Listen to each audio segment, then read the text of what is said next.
And you want to do a triathlon? Fine. You want to go to the dog show? Fine. You want to be in a volleyball tournament? Fine. You just want to go to Ruby's at the end of the pier? Fine. Because people have built a country of ordered liberty. And it is protected by a very thin but very resolute line of, on the one hand, para-law enforcement professionals like lifeguards, real law enforcement professionals like police, emergency service first responders like firemen, and especially the American military and intelligence communities, and they keep us safe. So the next day, the political class fails the country and does not pass a reauthorization of the Patriot Act. So our defenses are down right now. They are down to pre-9/11 levels. There is absolutely nothing serious in the critique of metadata collection. Nothing.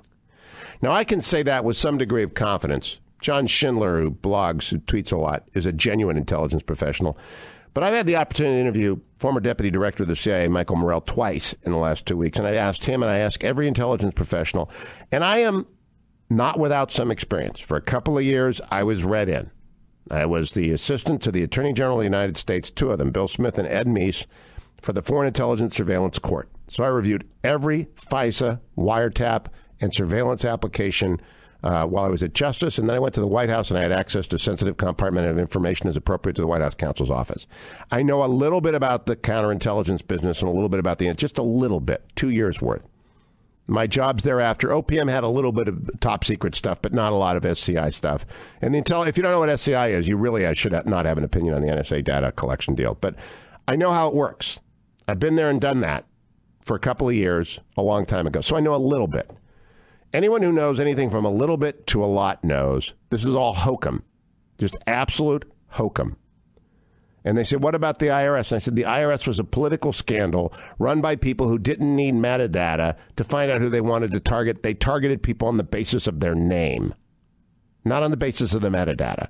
There is not one instance of abuse of metadata out there, not one.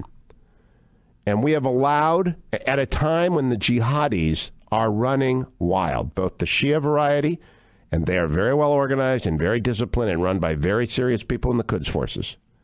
Hezbollah and various other Iranian proxies are killers. And they are sophisticated killers. Then we have the fanatical, crazy people who are either inspired by or acting in concert with the Islamic State and Al-Qaeda in the Arabian Peninsula, or Al-Qaeda, all the other things. At this point in time, at this time in history, it is shameful that the political class in Washington, D.C. has allowed this to happen.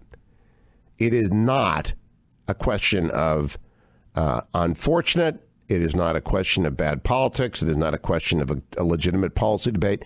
It is simply shameful. And so pray nothing happens and we don't lose any leads by anything that is being shut down. The ending of metadata will present a serious challenge to the intelligence agency of the United States long term because of tinfoil hat theories about what it's used for. And that's what they are. They're just tinfoil hat theories. It is not unconstitutional. I've been teaching constitutional law for 20 years. It isn't. The Supreme Court has said as much. It's like a pen register. It is simply not an intrusion into your personal life.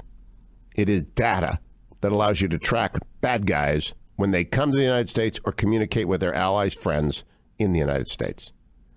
And you ought to be calling up your congressman and ripping them for letting this happen.